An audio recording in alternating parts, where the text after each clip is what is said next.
Halo semua, balik lagi di channel Boknime. Sebelum kita mulai, klik tombol subscribe dan aktifkan lonceng notifikasinya supaya kalian tidak ketinggalan info dan teori terbaru mengenai One Piece. Sekarang lanjut ke pembahasan. Halo teman Boknime, pada kesempatan kali ini Boknime membahas cerita selanjutnya. Scenes memperlihatkan Sommers dan Gillingham yang telah pergi dari area pertarungan melawan Scooper Gaban. Alasan mengapa mereka bisa pergi dari sana karena Sommers sempat mengambil kesempatan untuk memanggil seorang kesatria suci lain dari Mary Joyce untuk datang ke Elbaf memakai lingkaran sihir. Kesatria suci yang dia panggil itu lebih kuat darinya maupun Gillingham, sehingga orang itulah yang saat ini mengambil alih pertarungan melawan Gaban. Sommers kelihatannya adalah orang yang sangat realistis. Dia tahu bahwa dirinya tidak akan bisa menang melawan Scooper Gaban. Sekalipun dia bekerja sama dengan Gillingham, kemungkinan mereka menang masih terbilang kecil, sehingga langkah terbaik yang harus diambil adalah memanggil kesatria suci lain yang jauh lebih kuat dari mereka. Sementara Gaban bertarung melawan kesatria suci yang baru datang itu, Sommers dan Gillingham pun bergegas pergi menuju ke tempat Gunko dan anak-anak raksasa yang sedang berada saat ini. Namun, di tengah perjalanan mereka malah bertemu dengan Zoro dan Sanji. Akhirnya, takdir mempertemukan mereka lagi. Setelah sebelumnya pertarungan mereka selalu terhenti karena berbagai hal. Kini mereka bertemu kembali. Bahkan situasi ini lebih menarik dari sebelumnya karena Zoro dan Sanji sama-sama menghadapi Sommers dan Gillingham di tempat yang sama sehingga terjadi pertarungan 2 lawan 2. Tanpa berlama-lama, dua kru Luffy itu pun segera melancarkan serangan secara bersamaan, di mana dua monster ini tidak pernah melewatkan combo duo miliknya. Momen ini mirip seperti di perang Wano tempo hari, yang mana Zoro dan Sanji menyerang musuh secara bersamaan. Kedua kesatria suci tersebut pun mengeluh karena lagi-lagi mereka harus bertemu dengan orang-orang yang merepotkan itu. Sommers berkata jika Zoro dan Sanji tidak segera dikalahkan, maka misi di Elbaf bisa menjadi terganggu. Sommers pun segera menciptakan tanaman berduri dengan ukuran yang sangat masif sampai-sampai menyerupai sebuah batang pohon besar. Tanaman berduri itu menjadi sumber untuk menembakkan duri lainnya lebih kecil dalam jumlah yang sangat banyak. Zoro pun segera menebas semua duri yang terarah kepadanya, sedangkan Sanji menghindari semua duri itu dengan kecepatan tinggi. Kemudian Zoro dan Sanji menyerang tanaman berduri itu dengan serangan kombinasi mereka.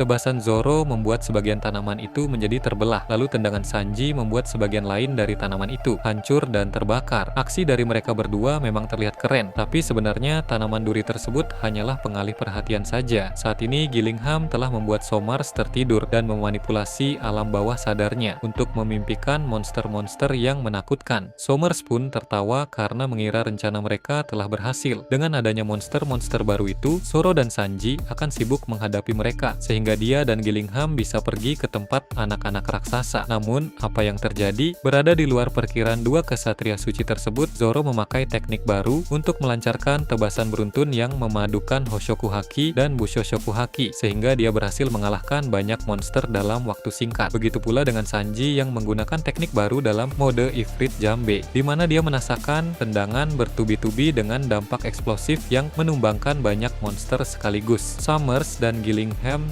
tercengang karena para musuh bisa membasmi para monster dengan sangat cepat. Gillingham pun bilang inilah mengapa dia tidak mau bermasalah dengan kelompok Yonko ketika sedang melaksanakan misi penting seperti sekarang ini. Sommers menanggapi dengan berkata bahwa ini bukan soal mau atau tidak mau bermasalah dengan mereka, tapi permainan takdir lah yang membuat para bajak laut topi jerami ini berada di Pulau Elbaf pada saat yang sama ketika para satria suci sedang menjalankan misi. Beralih ke tempat lain diperlihatkan dunia bawah Elbaf. Sebagaimana sebelumnya, di wilayah dunia bawah itu, Luffy dan Loki seling beradu kemampuan haki, mulai dari Bushoshoku Haki, Kenbun Shoku Haki, bahkan Hao Shoku Haki. Entah mengapa mereka berdua tiba-tiba terpancing emosi untuk saling beradu haki.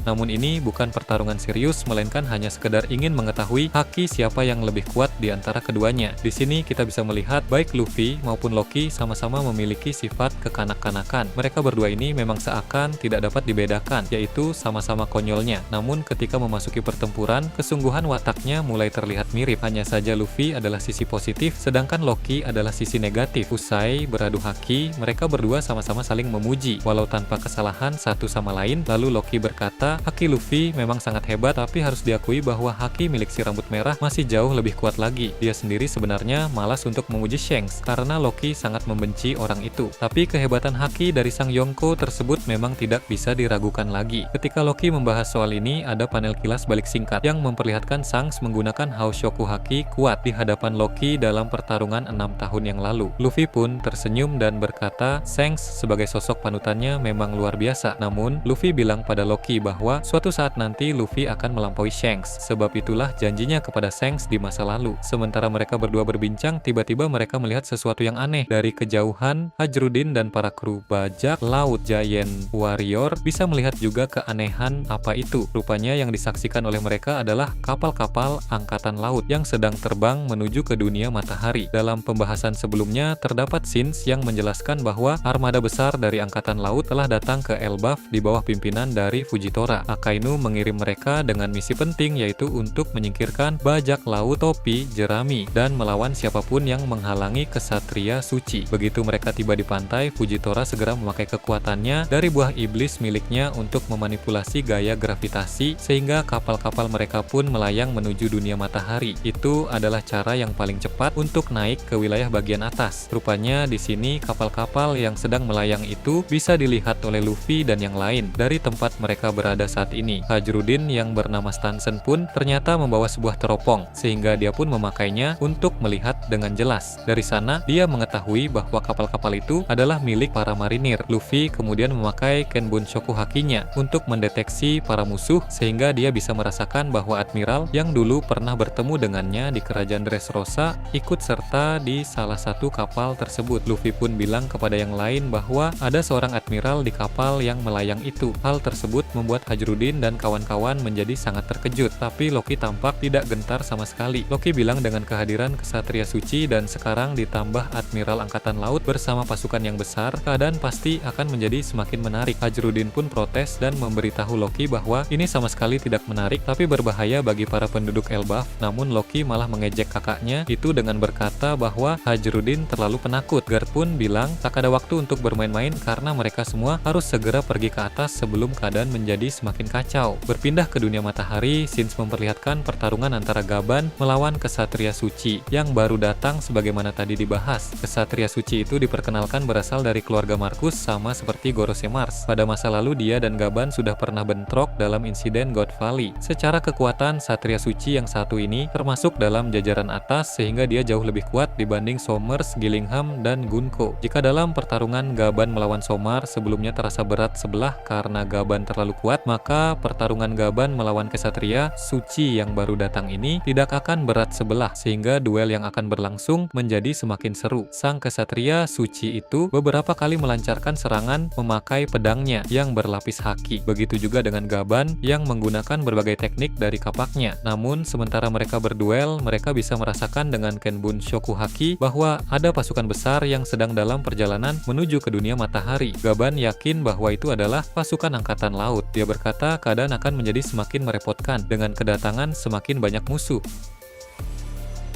Sedangkan kesatria suci yang baru datang itu terlihat tidak terkejut karena sejak di Mary Joyce sebelumnya dia memang sudah mendengar bahwa pihak angkatan laut akan mengirim pasukan untuk memburu bajak laut topi jerami di Elbaf. Gaban pun berkata dalam hati jika situasi sudah kacau seperti ini dia tidak akan sempat melatih Luffy dan kawan-kawan. Rencananya dari awal adalah dia ingin melatih mereka agar menjadi semakin kuat di Pulau Elbaf ini. Hal itu memang sudah direncanakan oleh para mantan kru bajak laut Roger yang mana di Pulau Sabaudi yang lalu, Rayleigh melatih Luffy dan di Pulau Elbaf ini Gabanlah yang akan melatih Luffy beserta para krunya. Nah, jika keadaan menjadi seperti ini terus, pertempuran utama di Elbaf akan terjadi sebelum mereka semua bisa dilatih. Di sini pun muncul kilas balik singkat beberapa hari sebelum Luffy dan kawan-kawan sampai di Pulau Elbaf. Kilas balik Gaban memasuki perpustakaan burung hantu pun tanpa sengaja Gaban menemukan buku tentang Nika 1000 tahun yang lalu, yang mana hal itu membuat Gaban tersenyum lebar karena mengetahui mengetahui esensi dari kekuatan Dewa Matahari Nika yang sebenarnya. Tahap pertama adalah kekuatan karet, tahap kedua adalah kekuatan imajinasi, dan tahap ketiga adalah kekuatan matahari. Gaban tahu bahwa Luffy sudah mencapai tahap kedua, yaitu kekuatan imajinasi, sehingga tinggal tahap ketiga yaitu kekuatan energi matahari yang belum dikuasai oleh Luffy. Gaban mengetahui semua isi dari buku Dewa Matahari Nika itu, sehingga dia sudah tahu metode latihan apa yang paling efektif untuk membangkitkan energi matahari milik Luffy. Sayangnya keadaan sekarang sudah menjadi sangat kacau sehingga tak ada waktu untuk latihan. Kalau saja Gaban tahu bahwa keadaan akan menjadi seperti ini, dia pasti akan langsung melatih Luffy saat bertemu di Kastil Aurus kemarin. Gaban cukup tertekan karena hal ini waktu yang seharusnya untuk persiapan menuju Lauftal malah terganggu sampai sejauh ini. Meski begitu, semua ini telah menjadi garis takdir yang harus dilalui Luffy dan kawan-kawan, sehingga yang harus dia lakukan saat ini adalah membereskan masalah yang muncul dan melakukan segala hal yang dapat membantu Rutopi Jerami dalam memahami kekuatan haki tingkat lanjut. Sebagai upaya melawan Im-sama, Gorosei, dan Kesatria Suci ke depannya, menurut Mimin Bochnime, latihan Luffy dan kawan-kawan akan semakin menarik. Hal ini karena Gaban memberikan instruksi pengertian haki dan seperangkat lainnya dengan disertai langsung menghadapi medan perang yang sesungguhnya. Inilah nantinya yang akan membuat Luffy dan krunya semakin cepat memahami haki tingkat advance dan kekuatan Nika Luffy level 3, yaitu Nika energi matahari akan bangkit dengan seketika. Beralih ke tempat lain yang jauh dari sana, diperlihatkan Admiral Kizaru. Dia telah berada di kapal dan sedang menuju ke suatu tempat. Rupanya sang Admiral berkekuatan cahaya itu telah mendapat misi terbaru dari Akainu. Karena angkatan laut sekarang memang sedang sangat sibuk, sehingga tak ada waktu untuk para Admiral bersantai lama-lama di markas angkatan laut. Kemudian di peliharaan kilas balik singkat saat dimana Kizaru mendapatkan mandat dari Akainu. Sang Fleet Admiral tersebut telah mendapat laporan tentang perkembangan pertempuran di Pulau Hachinosu. Pertempuran seperti itu melibatkan bajak laut Akagami dan angkatan laut melawan bajak laut Kurohige dan para aliansi Kurohige. Memang pergerakan angkatan laut sebelumnya bukan misi resmi dari Akainu, melainkan inisiatif dari Sengoku. Namun karena keadaan telah menjadi semakin kacau, Akainu pun melihat ini sebagai peluang untuk membereskan nama-nama besar dari kalangan bajak laut yang ada di sana, sehingga dia mengirim Kizaru dan pasukan besar menuju ke Pulau Hachinosu. Kilas balik pun berakhir dan cerita kembali ke kapal milik Kizaru. Ada dua orang menarik yang juga terlihat di kapal tersebut. Dia adalah Vice Admiral Momo Usagi dan Vice Admiral Chaton. Momosagi dan Chaton merupakan marinir baru yang direkrut bersamaan dengan Fujitora dan Ryokugyu. Mereka berdua juga adalah kandidat untuk menjadi admiral saat posisi itu masih kosong, tapi keduanya kalah saing dengan Fujitora dan Ryokugyu. Jadi bisa dibilang Momosagi dan Chaton ini kekuatannya hanya sedikit di bawah Fujitora dan Ryokugyu, yang mana berarti mereka termasuk ke dalam jajaran admiral kelas atas. Keadaan di Pulau Hachinosu nanti akan menjadi semakin menarik bila Kizaru dan pasukan besar bisa tiba tepat waktu, sebab mereka berbeda dari Sengoku dan Garp yang sekarang tengah menjalin aliansi sementara dengan bajak Akagami. Pasukan yang dibawa oleh Kizaru ini berada langsung di bawah perintah dari Akainu, sehingga semua bajak laut di tempat itu akan dianggap sebagai musuh. Dari jarak antara Marineford dengan Pulau Hachinosu, kelihatannya pasukan dari Kizaru ini akan dapat merapatkan barisan ke Pulau Hachinosu semakin dekat dan klimaks, di mana para bajak laut di sana sudah mengalami kelelahan, sehingga secara matematis hal tersebut menguntungkan besar bagi angkatan laut. Bagaimana menurut kalian terkait ini?